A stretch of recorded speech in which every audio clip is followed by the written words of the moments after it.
Hello my dear student, welcome back to Deepak classes. I hope आप लोग ठीक होंगे और आज हम डिस्कस करेंगे ऑसिलेशन एंड वेव के जेई 2024 शिफ्ट 2 के क्वेश्चन।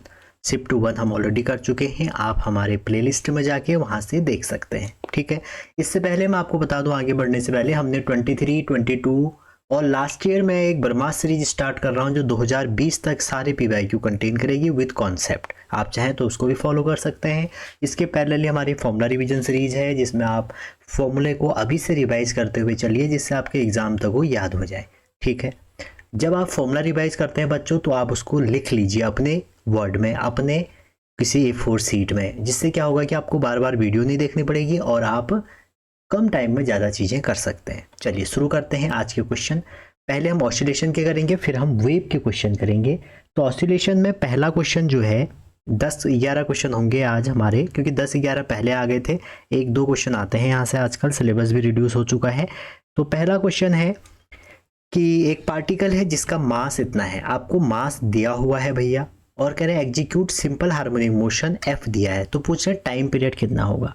आप सभी को बता दो टाइम पीरियड होता है T इक्वल टू 2π/ω। ये बेसिक फॉर्मूला है, स्प्रिंग के केस में अलग होगा, मास ब्लॉक सिस्टम में अलग होगा। अब हमें ओमेगा निकालना है। और आपको एक फॉर्मूला और बता दूं, जब भी सिंपल हार्मोनिक मोशन होगा तो हुक्स लॉ यहाँ पे फॉलो होगा, जहां पर ये बनेगा F इक्वल टू -kx। ठीक है, F इक्वल टू क्या बनेगा -kx। क्लियर है यहाँ तक? तो यहाँ से आप निकाल सकते हैं ओमेगा इक्वल टू होता है √k/m। समझ रहे हैं? ओमेगा इक्वल टू क्या होगा √k/m। अब हमें जो यहाँ पर डेटा दिया है वो दिया है F इक्वल टू -50x, अगर आप ध्यान से दिख रहे हैं। ठीक है, अच्छा जी, तो ये जो वैल्यू है k की वैल्यू ये आ गई, तो ओमेगा यहाँ से अगर आप स्क्वायर कर दें, डायरेक्ट आप कंपेयर कर लें, तो आपका जो k है, k की वैल्यू कितनी आ गई 50। ठीक है, तो k होता है आपका, नहीं उल्टा लिख दिया, नहीं, k इक्वल टू होता है, इसको ऐसे ही रहने दीजिए अभी। ठीक है, अच्छा जी, अब आप देखिए F इक्वल टू ए क्या होता है आपका relation, F equal to M A होता है। अगर आप दोनों को कंपेयर कर दें तो एम ए इक्वल टू क्या हो जाएगा, M A equal to -kx हो जाएगा। तो हमारा a की वैल्यू यहाँ से क्या आ जाएगी, m दिया है आपको 0.5, ठीक है, और ये a है, इक्वल टू ये आपको दिया है k 50 और x, तो यहाँ से a इक्वल टू आएगा आपका, सॉल्व करेंगे तो 0 माइनस के 100x। तो जब भी सिंपल हार्मोनिक मोशन होगा तो a जो होता है वो -ω² x के बराबर होता है। तो ओमेगा यहाँ से आपका कितना आ गया, 10 आ गया। ठीक है, ओमेगा जैसे ही 10 आएगा तो 2π कितना आ गया, 10 आ गया। तो हमारा टाइम पीरियड कितना आ गया, π/5। और हमें कह रहे हैं कि time period of oscillation is x/35। ये अब देखो, ये तो हमारा π/ये है, π/5 है। अब पाई की वैल्यू रखिए, तो जैसे ही आप पाई की वैल्यू 22/7, उसने कहा भी है क्वेश्चन में 22/7 रखिए, तो आप क्या कर सकते हैं, टाइम पीरियड है π/5, π/5 इक्वल टू आप कह सकते हैं 22/7 रख देंगे तो 35। तो x कितना आ गया 22। नेक्स्ट क्वेश्चन है, an object of mass 0.2 kg execute simple harmonic motion. ठीक है, along x axis with frequency आपको दिया है। आपको ये पता होना चाहिए जो फ्रीक्वेंसी होगी भैया वो क्या होगी, 1/टाइम पीरियड। कह रहे हैं कि at position of this the particle has kinetic energy इतना, पोटेंशियल इतना, तो एम्पलीट्यूड कितना होगा। देखिए, एनर्जी के बारे में बात करें, टोटल एनर्जी जो हमारी होती है वो होती है kinetic energy plus potential energy. ये तो वेल नोन इक्वेशन है।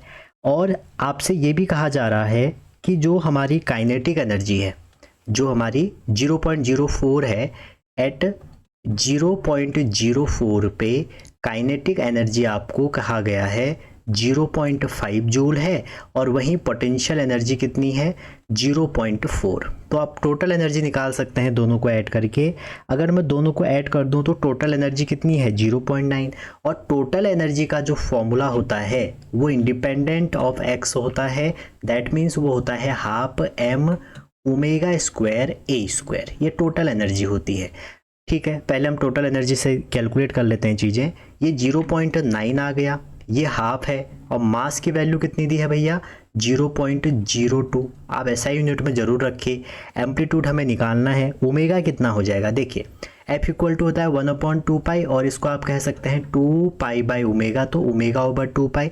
तो एफ की वैल्यू यहाँ से आप ओमेगा निकाल सकते हैं, तो ओमेगा कितना हो जाएगा 2 पाई इंटू 25 बाई पाई का होल स्क्वायर। अब ए स्क्वायर बचेगा, मैं उसको यहाँ पर लिख देता हूँ। तो आपको ए स्क्वायर ही तो निकालना है, एम्पलीट्यूड ही तो निकालना है। इस पूरे को सॉल्व करना आप, तो एम्पलीट्यूड आपका आ रहा है 6। क्लियर है, सॉल्व कर लीजिए, क्योंकि पाई से पाई कट गया, आप खुद ही देखिए पाई से पाई कट गया, ये कितना आ गया 50 का स्क्वायर और 2 से कट गया 0.1, तो ये 50 आ जाएगा। 50 का स्क्वायर हो गया 22500, तो 0 से 0 कटेगा। उसके बाद जब ये इस साइड जाएगा तो ये 6 के आसपास आएगा। अच्छा, सिंपल हार्मोनिक मोशन में आपके लिए टास्क भी देते हुए चल रहा हूँ मैं। होमवर्क क्या है बच्चों, आपको एनर्जी टाइम ग्राफ और एनर्जी पोजीशन ग्राफ होमवर्क करना है। नेक्स्ट है कह रहे position velocity and acceleration of a particle executing simple harmonic motion are found to be इतना इतना इतना। कह रहे एम्पलीट्यूड कितना होगा। देखिए, जब आपको सारे डेटा दिए हैं, पोजीशन दिया है, वेलोसिटी दिया है, एक्सेलरेशन दिया, तो उन तीनों में एक रिलेशन होता है। देखो, जो वेलोसिटी है आपकी सिंपल हार्मोनिक मोशन में वो ये होती है, और अभी भी मैंने आपको एक्सेलरेशन बताया कि जो सिंपल हार्मोनिक में एक्सेलरेशन होगा, ए एम्पलीट्यूड है और स्मॉल ए यहाँ पर एक्सेलरेशन है, वो ओमेगा स्क्वायर एक्स होगा माइनस का।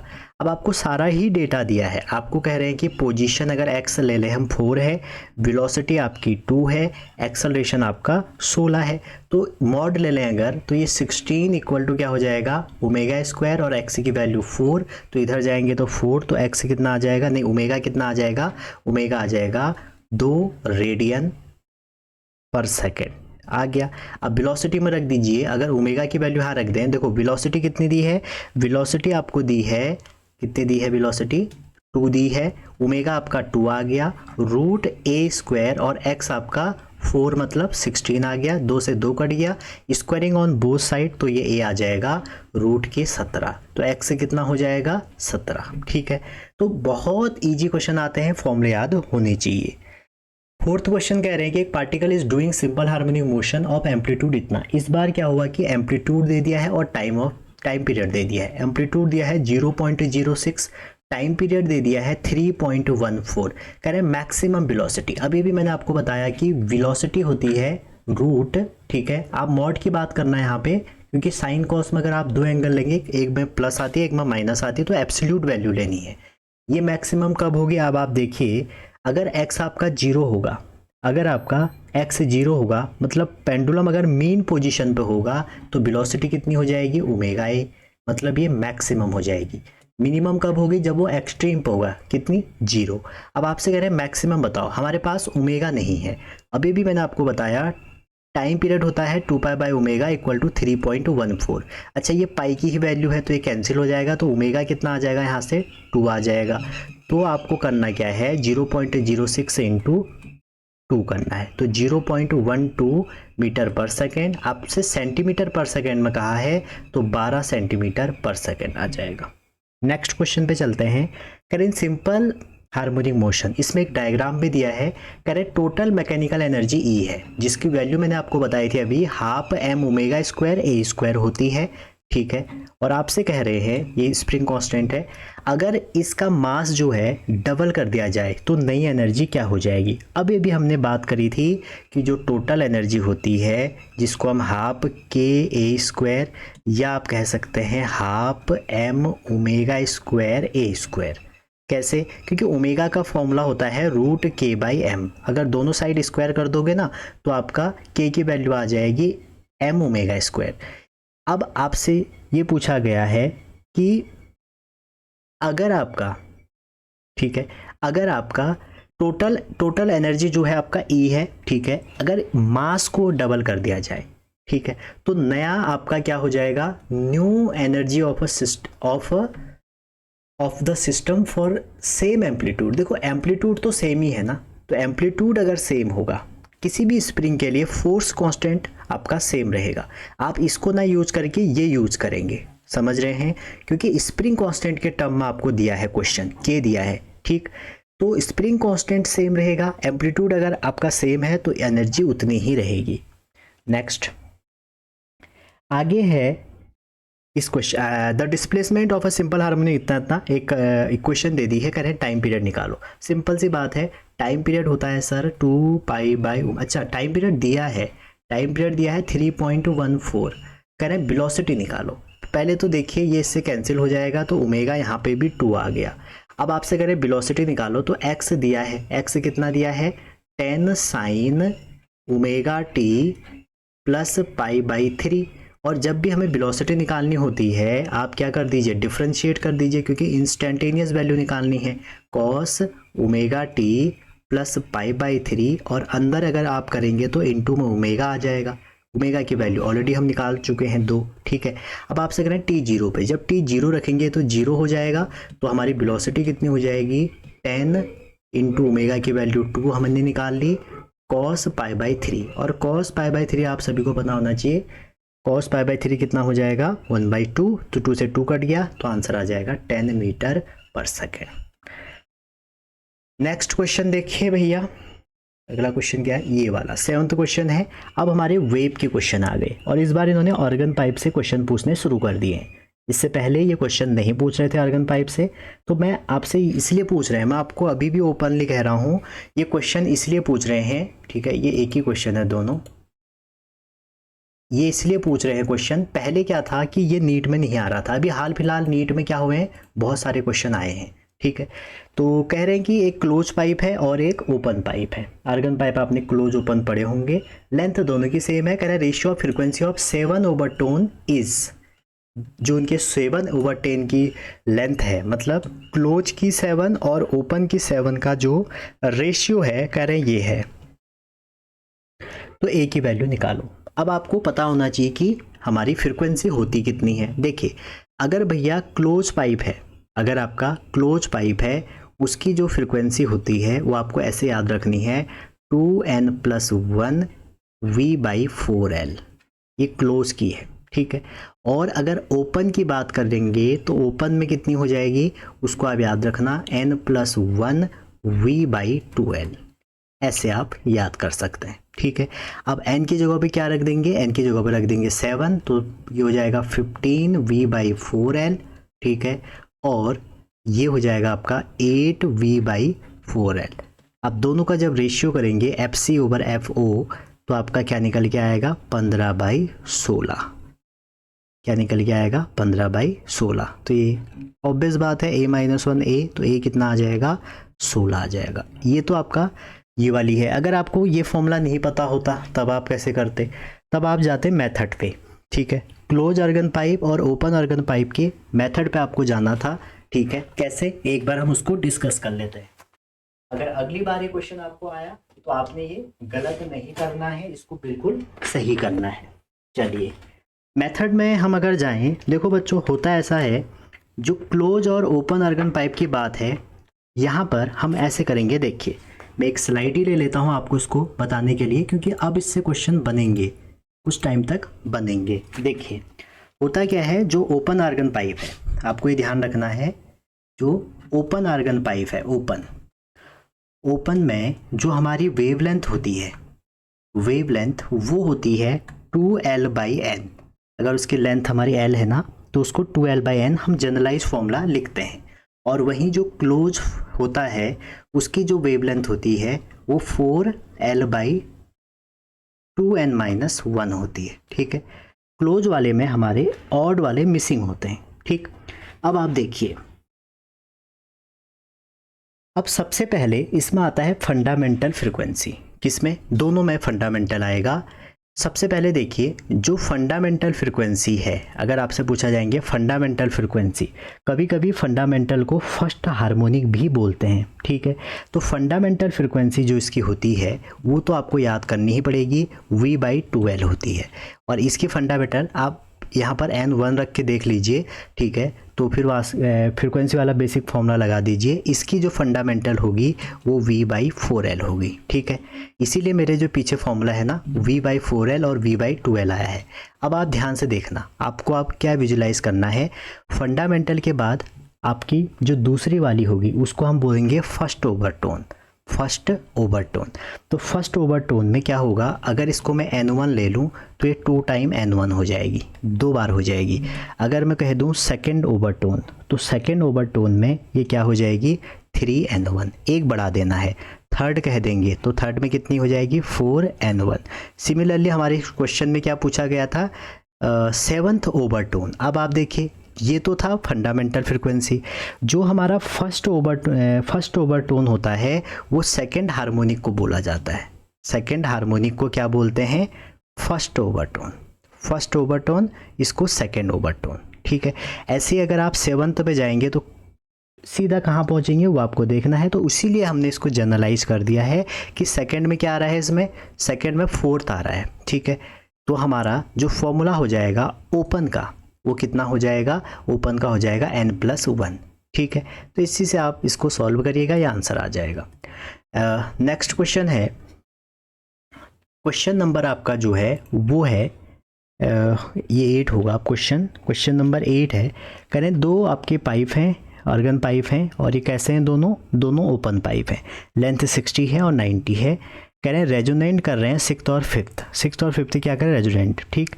आगे कह रहे हैं the difference of frequency for the given mode. अच्छा, तो आपको डिफरेंट ऑफ फ्रिक्वेंसी बतानी है। सबसे पहले आपको ऑर्गन पाइप की फ्रिक्वेंसी पता होनी चाहिए, वो कितनी होती है, अभी भी मैंने आपको बताई NV/12। ये n क्या है, फंडामेंटल। अब आपको डिफरेंस निकालना है किस किस का, फ्रिक्वेंसी का, छठी फ्रिक्वेंसी, ठीक है, लेंथ आपको दी है, इसको आप मीटर में बदल लो, और फिफ्थ फ्रिक्वेंसी, और v की वैल्यू लास्ट में रखना क्योंकि 3 दी है, 2 बार इंटू नहीं करना पड़ेगा। तो ये हो जाएगा v बाहर निकाल दीजिए, v/2 बाहर निकाल दीजिए, तो बचेगा क्या 6/0.6 -5/0.9, और v की वैल्यू 333 रख के सॉल्व कर दीजिए, तो आंसर 740 हर्ट्ज निकल के आएगा। अगला क्वेश्चन है क्वेश्चन नंबर 9, और क्वेश्चन क्या कह रहे हैं देखिए। क्वेश्चन 9 है आपका कि एक प्लेन प्रोग्रेसिव वेव दे रखी है आपको, तो फ्रीक्वेंसी पूछ रहे हैं। इस प्लेन प्रोग्रेसिव वेव की आपसे क्या पूछी जा रही है, फ्रीक्वेंसी पूछी जा रही है। सिंपल सी बात है, आप इसको कंपेयर कर दो, तो ω/t इस इक्वेशन से कंपेयर कर दो। ये प्लेन प्रोग्रेसिव की इक्वेशन होती है, वैसे भी ओमेगा के साथ हमेशा t और x के साथ k आ जाएगा। तो ओमेगा की वैल्यू कितनी आ रही है कंपेयर करके, ओमेगा होता है 2πf, और हमने कंपेयर किया तो 3 आपका, इसको सॉल्व करिए, ओमेगा इक्वल टू हो गया 2πf, और इसकी वैल्यू हो जाएगी 2π × 330, ठीक है ना। तो आप सॉल्व कर दीजिए इसको। अच्छा, इसको ऐसे ही रहने दो ना, ये ऐसे ही रहने दो। ये क्या दिया है आपको, ω/t दिया है, तो ये हो जाएगा 300 × 2π, तो f आपका कितना आ जाएगा 330, 300 नहीं 330 दिया है, बस कंपेयर करना था। नेक्स्ट क्वेश्चन है क्वेश्चन नंबर 10, कह रहे सोनोमीटर। देखो आप सोचेंगे यहाँ से 4 ही क्वेश्चन आए या टोटल 10 ही क्वेश्चन आए, तो 10 क्वेश्चन पहले भी आए थे, हमने शिफ्ट 1 में डिस्कस कर लिए थे, ठीक है। एक सोनोमीटर का क्वेश्चन है, कह रहे हैं कि एक सोनोमीटर वायर है, ठीक है, रेजोनेटिंग लेंथ इतनी है, फंडामेंटल इतनी है, कैप्ट अंडर सम टेंशन, किसी टेंशन जो फोर्स है उसमें रखा है। तो पूछ रहे हैं the restoring length of the wire with fundamental frequency इतना अंडर सेम टेंशन, उसी सेम टेंशन में, उसी सेम फोर्स में उसकी जो रिस्टोरिंग लेंथ होगी वो कितनी होगी। तो देखिए हमारा जो सोलेनॉइड है उसमें आपको फंडामेंटल फ्रिक्वेंसी दे रखी है, कितनी दी है 400 हर्ट्स, ठीक है। और जो फ्रिक्वेंसी होती है, ये जो हमारा सोनोमीटर वायर है उसकी होती है T/μ, मास पर यूनिट लेंथ, और ये हमेशा कांस्टेंट होती है, ठीक है। अब आप देखिए सोनोमीटर वायर में लगभग रेजोनेटिंग है, तो रेजोनेटिंग मतलब ये हो गया, इस पूरे की अगर लेंथ ये L है, तो दो नोड या एंटी नोड के बीच में डिस्टेंस कितनी होती है, यहाँ से लेके यहाँ तक λ/2। तो आप ये कह सकते हैं जो लेंथ होगी वो λ/2 के बराबर होगी, ठीक है। और जो हमारी स्पीड है वो है फ्रिक्वेंसी इंटू वेव लेंथ, ये तो होती है।